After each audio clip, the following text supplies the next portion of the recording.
Hello po mga kababayan, si Dante Maravillas, Bicolano vlogger, broadcast journalist from Albay. So, ang sabi dito po sa report ng Politico News, yung mga may pakana sa rioting mga kababayan, panununog ng isang container van, may motorcycle ng isang polis, sinunog, may vehicle pa yata, yung nangyari pong rioting nung rally, September 21 rally, mga DDS po, mga known personalities na DDS. Yan pakana ng DDS, Duterte allies, Vic Rodriguez, Topacio, Bernie Ang, ex-Marcos man, Henry Angping, Tag and Medjola Mayhem. Iniimbestigahan na sila mga kababayan ngayon. Yan sabi rito, 3 stalwarts of the Duterte-led PDP Laban and former Manila lawmaker tagged in a sexual harassment scandal reportedly masterminded, sila yung utak daw, ng anti-corruption rallies in Manila on Sunday, September 21. Sabi po sa report na nakuha ng Politico News. So, itong mga personalities na to, sabi ng mga authorities, iniimbestigahan ang kanilang possible involvement. Itong si Attorney Ferdinand Topacio, former Executive Secretary Vic Rodriguez, former Manila City Administrator Bernie Ang, and ex-Manila Congressman Harry Angping, na ang sabi sila yung nanggatong ng riot sa Mindiola, which left 129 police officers and 76 civilians injured. Gustong lusobin po, sabi ni John B. Cremolian, DILG Secretary, ang plano lusobin yung Palasyo Malacanang para sunugin. So, patong-patong na kaso, mga kababayan, yung kanilang kakarapin pag natapos, nabuo na po yung investigasyon na talagang magsisiruin po sa kanila. Pero may mas mataas pa sigurado na nasa likod nito mga kababayan. Si Topacio na currently serves as PDP Laban spokesperson sa impeachment trial ni Vice President Sara Duterte. Si Rodriguez unsuccessfully ran for senator under Duterte-led slate, while si Ang heads the party's National Capital Region chapter. Angping has also courted controversy in the past. He was reportedly arrested by Thai police in November 2022 for allegedly harassing a hotel staff member at the Marriott Marquis Queen's Hotel sa Bangkok, a scandal that was said to have prompted the resignation of his wife na si Sinaida bilang Chief of Staff ng Presidential Management Staff. Naalala ninyo mga kababayan? Ayan, si Angping. Ito po. So tatandaan ninyo ang mga pagmumukhang to. Kasi sila, gusto nilang patalsikin yung ating Pangulo para upo si Sara sa illegal, mga kababayan, na pamamaraan sa pagatong ng pag-aalsa. So pwedeng inciting to rebellion or sedition ang pwedeng kaso mga kababayan na i-file laban po sa kanila. So sabi dito, one group caught up in the unrest was the Kalayaan Kontra Corruption KKK movement. Its spokesperson, si Aldrin Cabajes, claimed in a Facebook post that the protest had been hijacked by Duterte diehard supporters or DDS. When we went to Mindiola, the riot started. The people who provoked it were not from our groups. Kids and teens suddenly appeared riding an L300 van. Allegedly, they were paid by some people, allegedly mga DDS, sabi po ni Cabajes. He added, the chants of Duterte dominated the rally, forcing the original organizers to withdraw. In a later post, however, Cabajes shifted his criticism to President Ferdinand Marcos Jr., blaming police for escalating the violence and calling for the administration's ouster. Ang killings sa Manila ay still counting pa din. Patalsikin natin ang rehimeng Marcos, sabi po niya. Rodriguez, for his part, issued a cryptic Facebook statement distancing his group, hakbang ng maisog, from the unrest. While denying involvement, he stressed that there had never been any agreement or discussion to turn the rallies violent.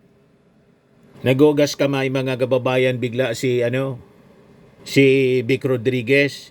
Yan ang kanyang post. Panawagan kung sino man ang mga nagpasimuno ng mga pagkilos malapit sa Ayala Bridge.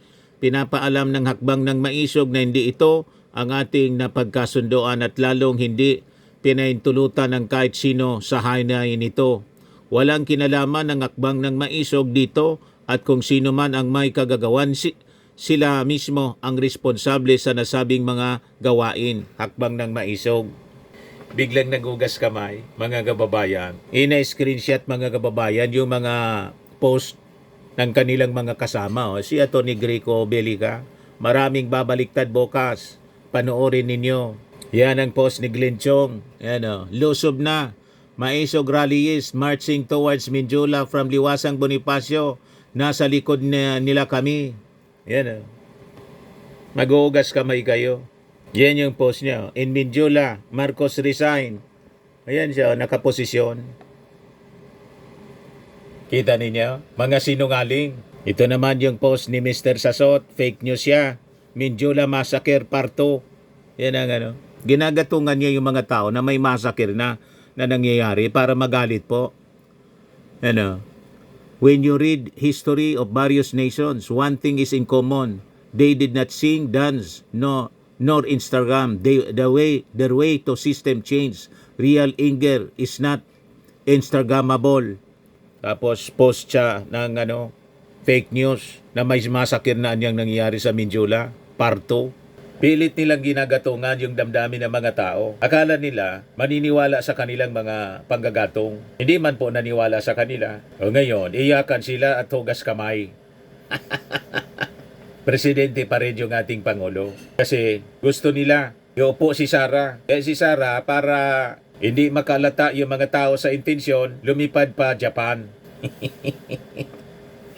Pero, mga kababayan, nagpakatay na siya ng 100 cows. Nagpagawa pa ng cake na crocodile. Tapos naglitso ng isa pang buaya. Alam na po, magpipiesta sila. Kung nagtagumpay sila mga kababayan, may kainan na. Nandun na lahat. Si Bato, si Bungo, si Robin Padilla, nandun lahat sa Davao. Naghihintay ng kaganapan sa Maynila. Yung kanilang mga minions, nakaprintira dito sa Maynila. Pero sila nandun sa safe na lugar sa Davao. Abang yung queen nila, si Sara, nasa Japan para hindi makalata na siya mismo mga kababayan ang namumuno. Ang style nila, nag-offer sila ng cows para daw sa heaven. Ayun na yun ang nasa isip nila. Mag-feast sila mga kababayan sakaling magtagumpay yung kanilang attempt na mapatalsik yung ating Pangulo. Yung ating Pangulo mga kababayan, strong leader. Kasi alam ng ating mga mamamayang Pilipino na yung ating Pangulo, siya yung nangunguna sa pagpapaimbestiga sa korupsyon pero binabaliktad nila, ipinapahid nila yung korupsyon sa ating Pangulo. Pilit nilang binabaliktad yung kwento. O ngayon, sabi ng ating mga authorities, sabi ng Manila Police District na hip-hop gangster daw yung initial na investigasyon na impluensyahan ng isang rapper. Yung involved po sa rioting. Pakinggan natin po. Sino itong mga nasa likod ditong nagulo? Ongoing pa yung ating pag-iimbestiga. Initially, nalaman natin ito yung mga hip-hop gangster, yun ang nakukuha natin dito. At na-influensyahan sila ng isang rapper na hindi na muna natin babanggitin. Pero nakita naman natin sa social media kung sino ito. Ito siguro minimin, mga kababayan, ayaw pangalanan pero may pangalan na, Bustoyo. Ayan, mga nakamaskara. Yung naka-influensya. Ito mga nakamaskara, ito yung nag-riot, nanonog, at pinasok yung Sogo Hotel, ninakawan po nila. O ngayon, tinuturo ni Chavit Singson, si First Lady Lisa Marcos, at saka si Martin Romualdez daw, nagbayad. Mayroong grupo na nakamaskara, sumisigaw ng korap. Tinanong ko sila, sino kayo? Sino nagbayad sa inyo? Si Martin Romualdez and First Lady Lisa, sabi nila. Maniwala man. Si First Lady Lisa Marcos, tapos si Martin Romualdez, magbabayad para sunugin yung Palasyo Malacanang. Ano yon? Nandun yung kanyang asawa, ang ating Pangulo, nasa Palasyo Malacanang, at siya yung Pangulo, ipapasunog niya yung Palasyo Malacanang. Ang mastermind, si Lisa at saka si Martin. Paano nangyaring yon? Maniwala pa kami yung anti-Marcos na nagpa-presscon. Di ba? Malabo. Mga kababayan, na si Lisa Marcos. Kaya sabi ng mga netizens. Sabi ni Zeus, Seo Siden, sniper, ik-ik mo kung may mapaniwala ka, Chabit, Iscariotes. Sabi ni Imelda Maga, kalokohan nyo. Sabi ni Lynn Binalya, ang asong ulol, may maniwala pa ba sa'yo? Sabi ni Christina Jalos, di yan magagawa ni Atty. Lisa, ikaw, dahil ang naninira kay PBBM. You see? Sabi ni Hector Arcicio, poor Chabit, making a story. Sabi ni Winnie, nag-teleport si Chabit. He's at two places at the same time, or he has instructed the Pangulo beforehand to say that if quote. Sabi ni Alwin Latap, si Manong Chabit yan, honest yan. Sabi ni Sheila, tell it to the Marines. Sabi ni Giter, baka naman binayaran mo sila para sabihin na si Romualdez at First Lady Lisa ang nasa likod ng rally. Pinaiikot-ikot at pinagpagulo ninyo mga utak ng kapwa Pilipino. Hirap naman din ng ibang Pilipino kung ano ang sasabihin ng chismis ng ibang tao ay pinapaniwalaan kaagad. Sabi pa ni Duterte dati, itong mga Pilipino, kung ano ang sasabihin ko, naniniwala naman kayo. Sabi ni Cal Olyanin, alang makulimbat kay President, kaya ganyan yan. It means to say that our President is anti-illegal gambling and anti-drug syndicate. Sabi ni Susan Alcantara, si Chabit nagbayad. Sabi ni Mariquita, what? Wala ka ng credibility, Sabit Singzone. Sabi ni Lilia, pagulo sa bansa si Chabit, ang tanda na di na lang manahimik at pasarap sa buhay, nagpapagulo pa sa halip na tumulong. Walang maniwala kay Chabit Singzone? Wala man po sa logic. Sino ba naman maniwala na ang nagbayad daw si Lisa? Si Lisa, tapos si Martin na Romualdez, guguluhin yung ating bansa para yung Pangulo ng Pilipinas na kanyang asawa matanggal. Ano yun? Yan ang gustong palabasin ni Chabit Singzone.